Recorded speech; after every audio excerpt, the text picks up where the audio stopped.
Good morning बच्चों, कैसे हैं आप लोग?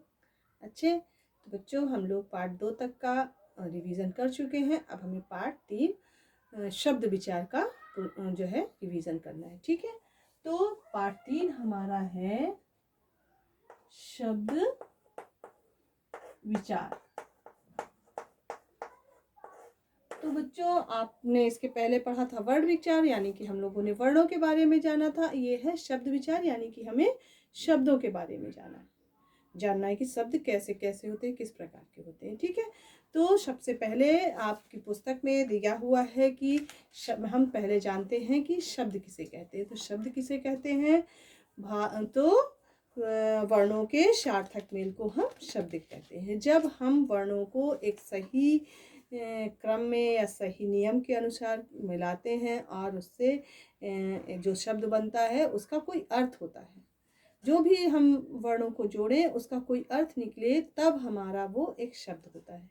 जैसे अगर हम लिख दें, यहाँ लिख दें मा ला क, ऐसे कुछ लिख दें, तो ये कुछ शब्द अर्थ देने वाला नहीं है। अगर हम इसी को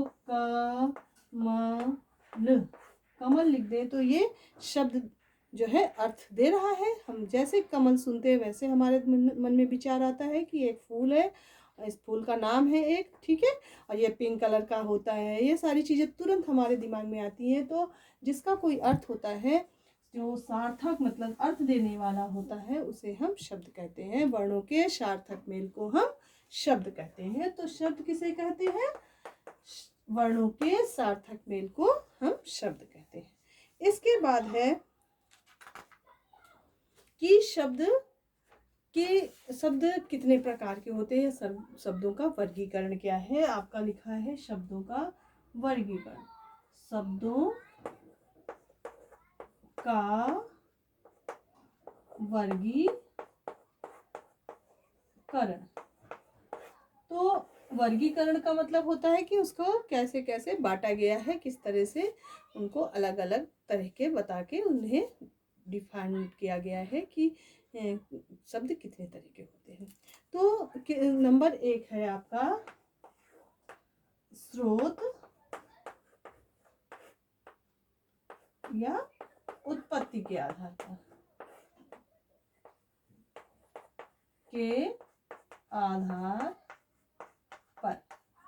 नंबर 1 हो गया स्रोत और उत्पत्ति के आधार पर। तो स्रोत और उत्पत्ति के आधार पर शब्दों को कई भागों में बांटा गया है, यानी कि 4 भागों में बांटा गया है यहाँ पे। तो देखिए, नंबर 1 है ये, आप इसको जो है 4 भागों में बांट दिया गया है। नंबर 1 है तत्सम शब्द, नंबर 2 है तद्भव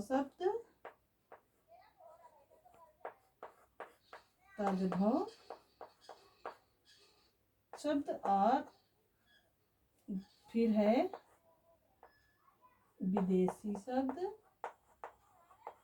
और फिर है देसी या देशज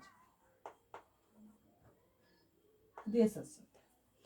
तो 4 भागों में बांटा गया है उत्पत्ति के आधार पर। तो तत्सम शब्द वो शब्द कहलाते हैं जो हमारी हिंदी भाषा में सीधे संस्कृत से आ गए हैं। पहले हमारी भाषा, हिंदी भाषा की जननी तो संस्कृत ही है। तो इसका मतलब है जब पहले बोलते रहे होंगे संस्कृत में, तो उससे उपज कर एक नई भाषा बनी होगी। तो बच्चों, जब धीरे धीरे बदलते बदलते आई, आज हमारी भाषा हिंदी भाषा के रूप में जानी जाती है। लेकिन ये इसकी जननी कौन है, ये किससे जन्म लेने वाली है? संस्कृत से जन्म लेने वाली। तो बच्चों, हमारा ये हो गया तत्सम की जो सीधे संस्कृत से हमारी भाषा में आज भी प्रयोग किए जाते हैं, वो सारे शब्द हमारे तत्सम कहलाते। तद्भव जो कि संस्कृत से लिए आए हैं, लेकिन उनके रूपों को बिगाड़ के प्रयोग किया जाता है। जैसे कि कोई भी शब्द है, तो हम ऐसा करते हैं कि बोलते कुछ संस्कृत में तो शुद्ध कुछ और बोलते थे, लेकिन उसके बदल के रूप आ गए, जैसे हमें आसान लगे थोड़ा बोलने में। तो ऐसे शब्दों को हम क्या कहते हैं, तद्भव शब्द कहते हैं। यानी कि हम परिभाषा लिखेंगे कि भाषा के या संस्कृत के बिगड़े हुए रूप जो भाषा में प्रयोग किए जाते हैं उन्हें हम तद्भव कहते हैं। जैसे लिखा हुआ देखिए, जैसे चंद्र हमारा तत्सम है तो चंद्र को हम चांद कहने लगे। फिर मात्र हमारा संस्कृत भाषा में भी प्रयोग होता है और हिंदी में भी प्रयोग होता है, लेकिन हम उसको थोड़ा सरल करने के लिए हम उसको माता कह के पुकारने लगे। इसी तरह ढेर सारे शब्द दिए हुए हैं जो कि संस्कृत के हैं लेकिन उनके बिगड़े हुए रूप हैं। फिर दिया हुआ देशज। देशज का मतलब है कि क्षेत्र वाइज जो है आप अलग अलग एरिया में अलग अलग सामानों को या किसी और चीज़ को अलग अलग नाम से लोग जानते हैं। वो अपनी सरलता के लिए या अपने हिसाब से उन लोगों ने उनके नाम रख लिए। तो जैसे कि हम पेट, पगड़ी, थैला, डिबिया, रोटी, खिड़की, ये संस्कृत में शब्द नहीं है और उनके बिगड़े, लेकिन इन्होंने जिस आवश्यकता के अनुसार अपने शब्दों को बना लिया और आज हमारी भाषा में प्रयोग होते हैं। तो इन्हें हम क्या कहते हैं, देशज शब्द कहते हैं। और विदेशी शब्द हमारी भाषा, हिंदी भाषा ऐसी भाषा है कि जिसमें अनेक भाषाओं के शब्द आपको पढ़ने में मिलते हैं।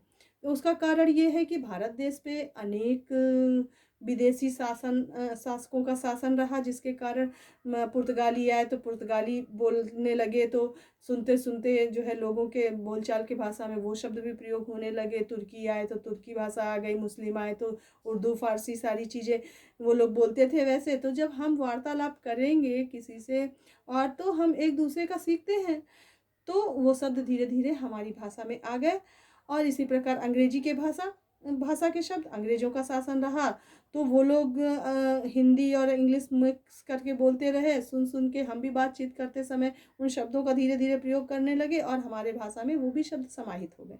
तो इस प्रकार बहुत सारे ऐसे विदेशी शब्द हैं जो कि बहुत से कारणों से हमारी भाषा आज की युग में तो हिंदी की भाषा की जगह इंग्लिश शब्दों का प्रयोग बहुत ज़्यादा होने लगा, क्योंकि इंग्लिश को लोग थोड़ा ज़्यादा महत्व देने लगे, जिसके कारण हम छोटी छोटी बातों पे या अपने बच्चों को ही सिखाते समय हम क्या करते हैं कि इंग्लिश वर्डिंग ज़्यादा सिखाते हैं। तो धीरे धीरे वो हमारी बातचीत करने के तरीके में या बात करने में धीरे धीरे आने लगे। तो आज हम अगर शुद्ध हिंदी बोलना चाहें तो हम लोग बोल ही नहीं पाएंगे, वो हमको सरल ही नहीं लगेगा। तो आज एकदम से वो सारे शब्द हमारी भाषा में समाहित हो गए हैं, मिल गए हैं और हम उनका अपनी भाषा में बहुत आराम से प्रयोग करते हैं। तो इस कारण ये सारे शब्द हमारे विदेशी शब्द हो गए। अब इसके बाद है रचना और बनावट के आधार पे। नंबर दो है रचना के आधार पर।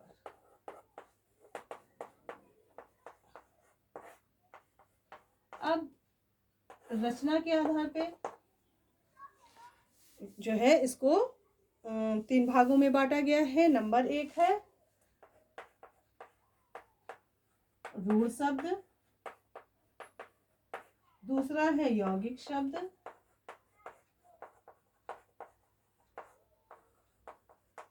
और तीसरा है योग रूढ़ शब्द।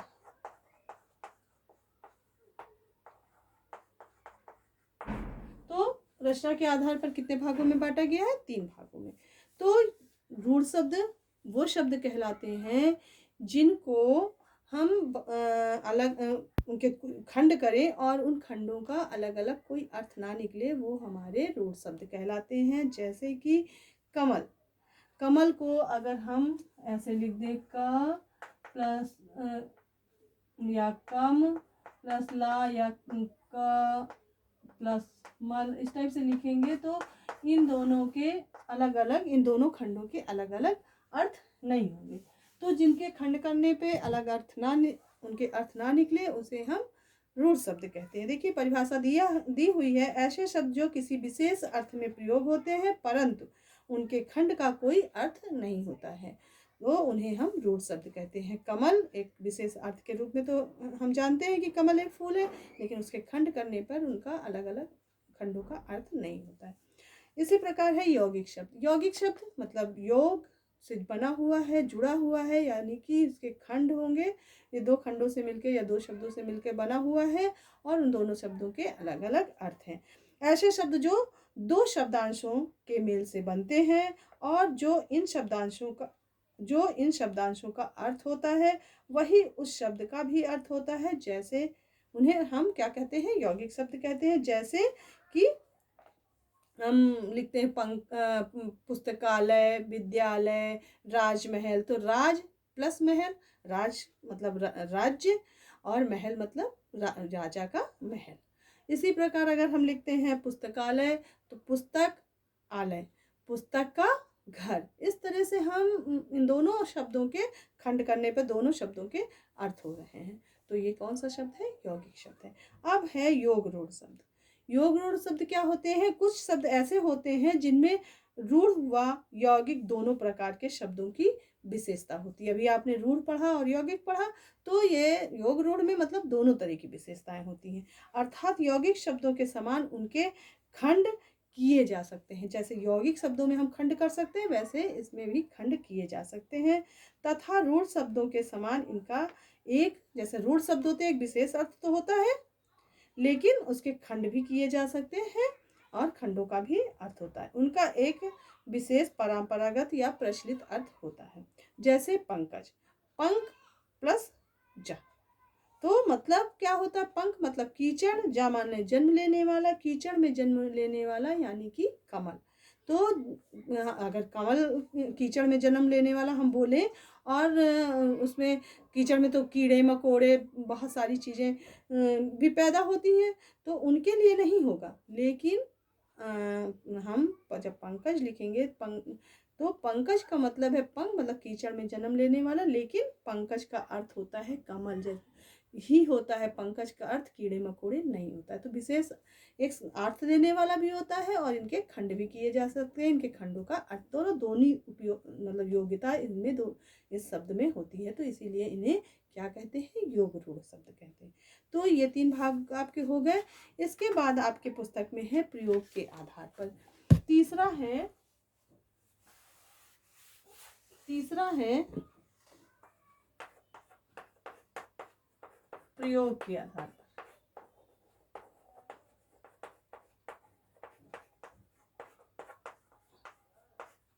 तो प्रयोग के आधार पर, अब प्रयोग के आधार पे आपकी भाषा में कुछ शब्द ऐसे होते हैं जिनको हम प्रयोग करते हैं। उन जैसे कि संज्ञा शब्द हम जानते हैं, ये संज्ञा है। अगर सेंटेंस लिखा हुआ है, हम आपको बोलें कि संज्ञा शब्द छाट दीजिए, तो आप ढूंढ के संज्ञा सर्वनाम सारी चीज़ें छाट के अलग कर लेते हैं। उनको उनके नाम से जाना ही जाता है। तो प्रयोग के आधार पर वर्गीकरण में जैसे संज्ञा, सर्वनाम, विशेषण, क्रिया, क्रिया विशेषण, संबोधन, समुच्चय बोधक, विस्मयादि बोधक, ये सारे शब्दों के प्रकार है ना। तो ये सारे शब्द आते हैं। और इसके बाद है 4 नंबर विकार के आधार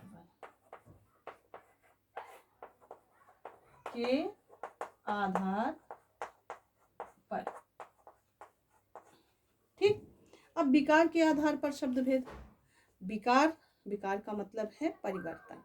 तो ये दो भागों में बटा है, विकारी और अविकारी। ये बटा है दो भागों में, विकारी शब्द और दूसरा है अविकारी शब्द। ठीक, तो अविकारी शब्द हो गया। अब जो है आप एक ध्यान से सोचिए कि विकारी मतलब विकार उत्पन्न करने वाला। इसका मतलब इसमें आपको जो ये शब्द होंगे उनमें परिवर्तन होगा और अविकारी शब्दों में कोई परिवर्तन नहीं होता है। तो विकारी शब्द कौन है, संज्ञा, सर्वनाम, विशेषण और क्रिया, ये शब्द हमारे विकारी हैं, इनमें परिवर्तन होता है लिखते समय। लेकिन अविकारी क्रिया विशेषण, समुच्चय बोधक, संबंध बोधक, विस्मयादि बोधक, ये जो शब्द हमारे भाषा में प्रयोग होते हैं, इनमें कोई परिवर्तन नहीं होता है। इसके 5वां नंबर इसके बाद दिया हुआ है अर्थ के आधार पर। क्या दिया हुआ है, अर्थ के आधार पर। 5वां नंबर दिया हुआ है अर्थ के आधार पर। 5 नंबर है अर्थ के आधार पर, ये है अर्थ के आधार पर। अब अर्थ के आधार पर, अब इसका मतलब है कि अर्थ के आधार पे है तो ये इसका मतलब है कि सारे शब्द अर्थ देने वाले होंगे। तो कुछ शब्द ऐसे होते हैं एकार्थी, कुछ शब्द ऐसे होते हैं, दो भागों में बटा हुआ है, एकार्थी शब्द और अनेकार्थी शब्द। तो एकार्थी शब्द मतलब एक ही अर्थ देने वाला एक शब्द है और उसका एक ही अर्थ है, चाहे वो जहाँ पे प्रयोग, ठीक। और अनेकार्थी शब्द, इसका मतलब वो शब्द तो है लेकिन अलग अलग जगह पर जब प्रयोग किया जाता है अलग अलग बातों के लिए तो उसका अर्थ बदल जाता है। इस प्रकार से आपकी पुस्तक में ढेर सारे अनेकार्थी शब्द दिए हुए हैं, इनको पढ़िए अच्छे से, ध्यान से रिवाइज कीजिए।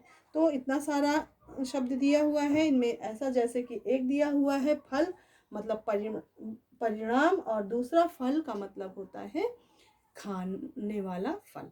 जैसे अगर हम बोले आपसे कि राम फल खा रहा है, जैसे हम बोले राम फल खा रहा है तो आपके तुरंत मन में विचार आता है कि राम या तो केला, सेब, आम, कुछ भी कोई चीज़ फल कोई खा रहा है। फल मतलब एक खाने की वस्तु है, ठीक है। तो अगर हम आपसे बोले कल आपका परीक्षा फल आने वाला है तो आपको तुरंत समझ में आएगा फल मतलब हमारा कल रिजल्ट आने वाला है, कल हमारा जो है परीक्षा का परिणाम आने वाला है, यानी कि हम फेल हुए, पास हुए, हमारे कितने मार्क्स आए हैं, यह सारी चीज़ें होने तुरंत विचार मन में आता है। तो ये फल लिखने में तो सामान्य है, लेकिन जब हम रामफल खा रहा है तो उसका भाव तुरंत हमारे मन में बदल जाता है, और जब हम कहते हैं आपका परीक्षा फल आने वाला है तो हमारा भाव बदल जाता है, जान जाते हैं हम कि ये फल का मतलब ये है और ये। तो ये अनेक अर्थ देने वाले शब्द ढेर सारे दिए हुए हैं। तो अर्थ के आधार पर एकार्थी शब्द हो गया और अनेकार्थी हो गया,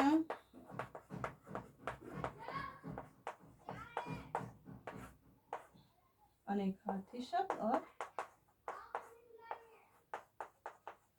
ये हो गए। अब इसके बाद है आपका हिंदी में पर्यायवाची शब्द। अनेकार्थी शब्द के बाद है पर्यायवाची शब्द। पर्यायवाची शब्द आप लोग अच्छे से जानते हैं। पर्यायवाची का मतलब है समान अर्थ देने वाले शब्द हम क्या कहलाते हैं, पर्यायवाची शब्द कहलाते हैं। तो पर्यायवाची, पर्यायवाची तो समान अर्थ देने वाले शब्द पर्यायवाची कहते हैं। जैसे कमल का पंकज, अम्बुज, तोयस, नीरज, जल का नीर, तोय, अम्बु, बहुत सारे होते हैं ना, तो शब्द बहुत सारे हैं, लिखने में बिल्कुल अलग हैं लेकिन उन सब का अर्थ एकदम सामान्य है। तो समान अर्थ देने वाले शब्द समानार्थी यानी कि पर्यायवाची कहलाते हैं। इसके बाद है विलोम शब्द। विलोम शब्द का मतलब होता है कि उल्टा अर्थ बताने वाले, विपरीत अर्थ बताने वाले शब्द विलोम शब्द कहलाते हैं। विलोम शब्द, इसके बाद है विलोम शब्द।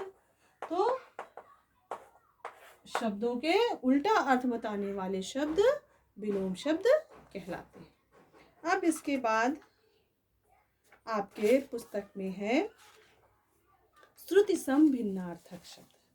श्रुति सम भिन्नार्थक शब्द। अब इसके नाम से ही समझ में आता है, इसके भाव स्पष्ट होता है कि श्रुति मतलब सुनने, सम मतलब समान, जो सुनने में समान होते हैं वो शब्द हमारे श्रुति सम भिन्नार्थक शब्द कहते हैं। श्रुति सम भिन्नार्थक मतलब सुनने में समान लेकिन उनके अर्थ भिन्नार्थक, भिन्न अलग अलग अर्थ होते हैं, उन्हें हम श्रुति सम भिन्नार्थक शब्द कहते हैं, जो सुनने में समान हो और उनके अर्थ अलग अलग। ठीक। अब इसके बाद आपका है वाक्यांशों के लिए एक शब्द। वाक्यांशों के लिए एक शब्द कि एक वाक्यांश है और उसका एक अर्थ है किसमें, एक शब्द में। जैसे कि प्रतिदिन होने वाला यानी कि दैनिक, माह में एक बार होने वाला मासिक, ऐसे बहुत सारे वाक्यांश दिए हुए हैं, आप इन्हें पढ़िए और अच्छे से याद कीजिए, ठीक है।